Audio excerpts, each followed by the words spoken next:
Morning, good morning, good morning. Welcome. We are chatting all about Pachaka Pitta today. What is that? What is it about? Yes, it has to do with your stomach, and let's delve into that. Welcome. My name is Nina Sachs. I am one of the directors here at the Academy of Yoga and Ayurveda.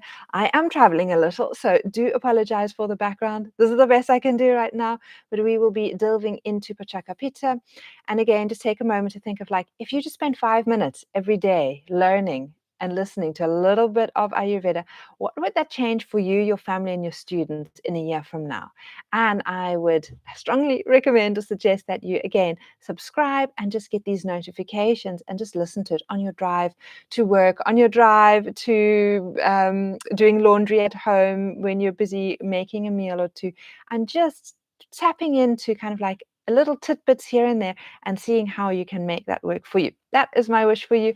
And let's get going. So we're back together with my trusty friend, Dr. Vasant Lad, and we're going to be chatting all about Pachaka Pitta, which is present again in the stomach and the small intestine. So if you've missed anything about the 5 sites of Pitta and the sites of Pitta, head to one of the previous videos. But we're going to be chatting about this today. So again, Pachaka Pitta comes from the root word patch, I think.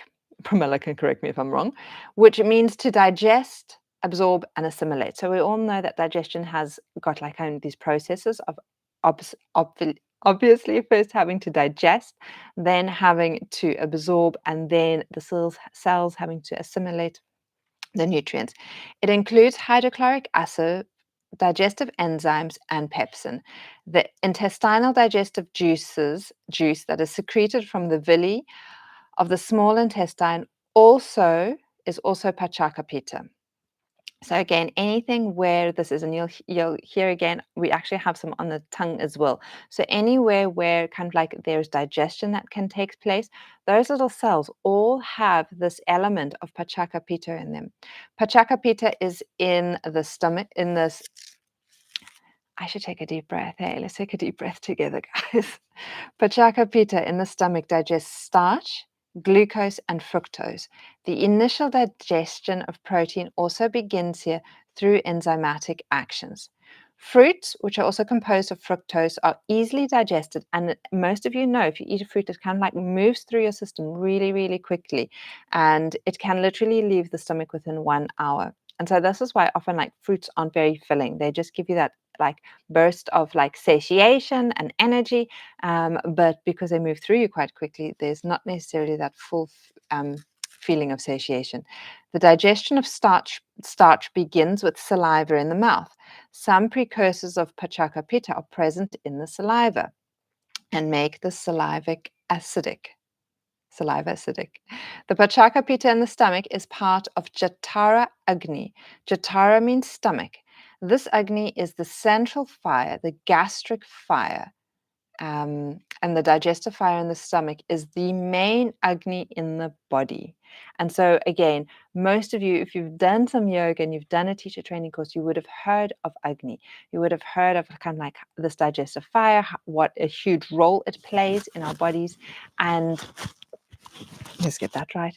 And that is exactly what is happening. It is so vital for healthy digestion, absorption, and assimilation to have strong Agni that is able to digest and break down the food that you are taking in. All right. Where were we? When the gastric fire in the stomach is high and there is more secretion of hydrochloric acid and digestive enzymes, the stomach becomes grouchy and creates the sense of hunger. And so that is a key sign of that is when your body is ready to receive the food that you're taking in. And so when we don't have our meals spread out, when we start snacking throughout the day, that is you breaking that sign of the body telling you when you are really, really hungry and that the body is ready to receive food. And it's not just the mind or an emotion that is needing to be fed or suppressed, but actually there is deep hunger and your body is now saying, okay, I'm ready to receive food and I can now digest it fully. And so that is the importance of kind of like Agni and the fire in the stomach letting you know that it is ready. So Jatara Agni is composed of Pachaka Pitta, Prana Vayu. Remember, we were chatting about the Vayus. Prana Vayu is like the in and down energy. Samana Vayu, which is kind of more that linear energy, and Kaledaka Kappa, which we're going to still cover in the upcoming weeks. The pitta governs the digestion in the stomach within the first 2 hours after the ingestion of food. So as you ingest food, those first 2 hours, pitta is pretty much like in control of what is happening then.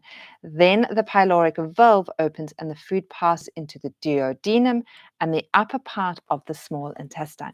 And we're going to delve into a little bit more of that in the next video. So be sure to catch that one. But this is kind of like the start of Pachaka Pitta and the process of digestion, and why it is so important to like work with. In Ayurveda, we talk about like healthy eating rhythm, like especially for those of you who are high in Vata, to have that breakfast, to pause, to have that lunch at the same time every day, a proper meal, to feel that hunger, have a pause, and have a light dinner every single day at the same time. And kind of like that is what you want to do, that rhythmic eating, getting into that. For those who are higher in in Pitta and Kapha, you can shift your eating window more narrow. In other words, you can probably get away with like two meals, two like good meals.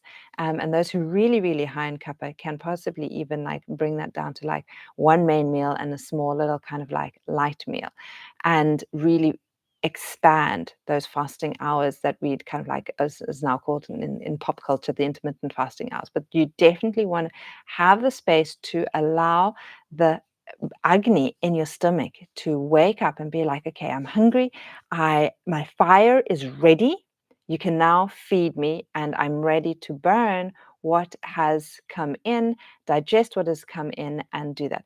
If your fire is still low, if it is not ready to receive food and you keep putting food in, you're just going to kill that fire. And it's just not going to turn into sludge. It's not actually going to break down the food as correctly or smoothly, as efficiently as it could. So that is my thought for you guys for today. Have a think about it. Think about how you're eating, where you're eating, when you're eating, and just be a little bit more mindful. That's my tip for you today. Have a beautiful day. And again, make sure that you check the descriptions below. Join for our newsletter. We've got a chair workshop coming up, which you definitely want to be catching with Pramila. And that'll just, again, entice you into figuring out how you can adapt your yoga practice for when you want to be working with a chair or on a chair. If you're in the office, if you're working with elderly, often it's very difficult for them to get on the mat, so you can do it on a chair. But also just kind of like anyone, sometimes it's just really nice to do some chair yoga. So it's a great workshop. Be sure to sign up for our newsletter and get all the details. Have a beautiful day, guys. Take care. Bye.